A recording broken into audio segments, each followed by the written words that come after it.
కాటుక తయారు చేస్తున్నాం కాబట్టి నువ్వేదో అనుకుంటున్నావేమో, కానీ ఆ కాటుక పెట్టుకోవడానికి కళ్ళు ఇచ్చిన వాడు ఎవరు? హల్లెలూయా. ఆ కళ్ళనే పీకేస్తా నేను, జాగ్రత్త. కాటుకను తయారు చేస్తున్నా కాబట్టి నువ్వు గొప్పవాడు అనుకుంటున్నావేమో. రైట్ నౌ ఆ దృష్టిని నువ్వు సరి చేసుకో. అది నా దగ్గర నువ్వు నేర్చుకో. నీ బంగారం అక్కరకు రాదు, నువ్వు సంపాదించే గొర్రెబొచ్చు అక్కరకు రాదు, నువ్వు తయారు చేస్తున్న కాటుక ఏది పనికి రాదు. ఏమొస్తుందో తెలుసా? ఆఖరి వచ్చిన రాస్తున్నాడు చూడండి.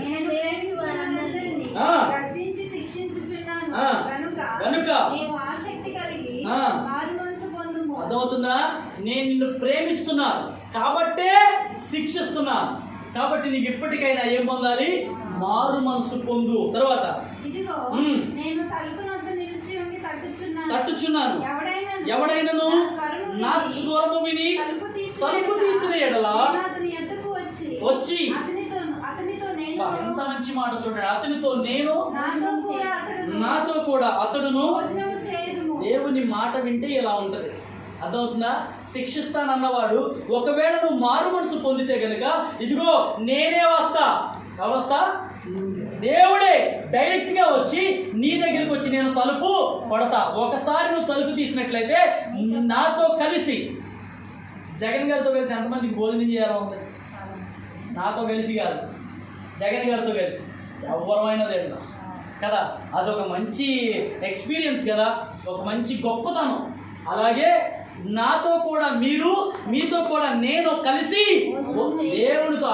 ఆఫ్టర్ ఆల్ ఒక ముఖ్యమంత్రితోనే మనం భోజనం చేస్తే గొప్ప అనుకుంటే, దేవాది దేవుడే అంటున్నాడు నేను మీ దగ్గరికి వస్తా, మీరు నేను కలిసి భోజనం చేద్దాం. అంతకంటే గొప్ప విషయం ఉందా? ముందేమో ఏమన్నా తెలుసా? ఉమ్మేస్తా, జాగ్రత్తగా. తుప్పు అన్నానంటే నువ్వు చచ్చిపోయినట్టే లెక్క. ఆ ఉమ్ము పడకుండా ఉండాలంటే నువ్వు నాతో కలిసి ఏం చేయాలి? భోజనం చేయాలి. ఆ భోజనం చేయాలంటే నిన్ను నీవు హెచ్చించుకోవద్దు, నిన్ను నీవు ఎక్కువ చేసుకోవద్దు. నీకు ఎంతైనా ఉన్నాయి కాక, నువ్వు ఎంత ధనవంతుడైనా అవనీ కాక, నువ్వు ఎంత గొర్రెబొచ్చు సంపాదించువాడు అవనీ కాక. యోబుకి ఏమాస్తి తక్కువ అండి? అబ్రహాంకి ఏమాస్తి తక్కువ అండి? ఎటు నలువైపులు ఎటు చూసినా అబ్రహాంనే మొత్తం, నోవాహునే మొత్తం. కానీ వీళ్ళు ఎవరైనా గర్వించారా? వీళ్ళు ఎవరైనా దేవుని యందు అతిశయపడ్డారా? ఎవరు అతిశయపడ్డా?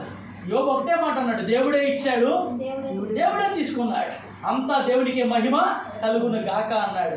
అలాగూ పోగొట్టుకున్న ఒక్కొంత ఆశీర్వాదానికి దేవుడు ఎంత ఇచ్చాడు ఆశీర్వాదం? యోబుకి ఎంత ఆశీర్వాదం ఇచ్చాడు? 4 గంటల ఆశీర్వాదం, 2 గంటల ఆశీర్వాదం, 2 గంటల ఆశీర్వాదం.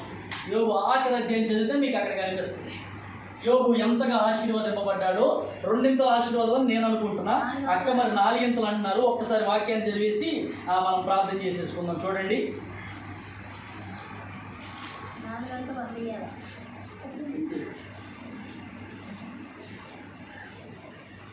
ఆఖరి అధ్యాయం 12వ వచనం చదివేయండి.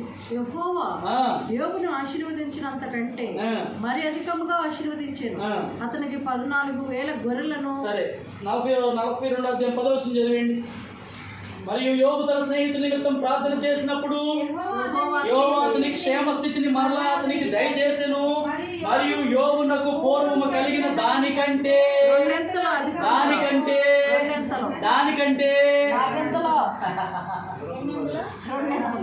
అక్కడ వాక్యం ఉంది కదా, చదువు.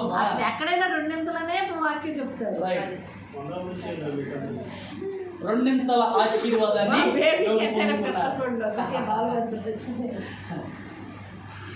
ఎలీషాకి 2 గంటల ఆత్మని దేవుడు ఇచ్చాడు. ఎక్కడైనా డబల్ ధమాకా అన్నట్లుగా 2 గంటల ఆశీర్వాదాన్ని దేవుడు కురిపిస్తున్నాడు. పూర్వము కలిగిన దానికంటే యోబుకు 2 గంటల ఆశీర్వాదాన్ని దేవుడు కలిగించాడు. కాబట్టి దేవునితో ఎప్పుడైతే మనము అనుసంధానము కలిగి ఉంటామో, ఇప్పుడున్నటువంటి క్షేమస్థితి కంటే పూర్వం కలిగిన దానికంటే దేవుడు 2 గంటల ఆశీర్వాదాన్ని ఇచ్చేవాడై ఉన్నాడు. కాబట్టి ఈ లవోదికీయ సంఘముతో దేవుడు చివరిగా చెప్పిన మాట ఏమిటంటే, నా స్వరము విని. ఎవరైతే దేవుని స్వరము వింటారో వారితో నేను, నాతో మీరు కలిసి భోజనం చేద్దాం, ప్రేమ విందు చేసుకుందాం. కానీ నా స్వరం మీరు వినాలి.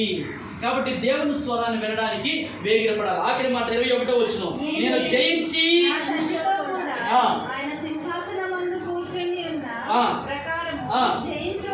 జయించు వాణిని నాతో కూడా. అబ్బబ్బా, ఎంత గొప్ప మాట అండి ఇది.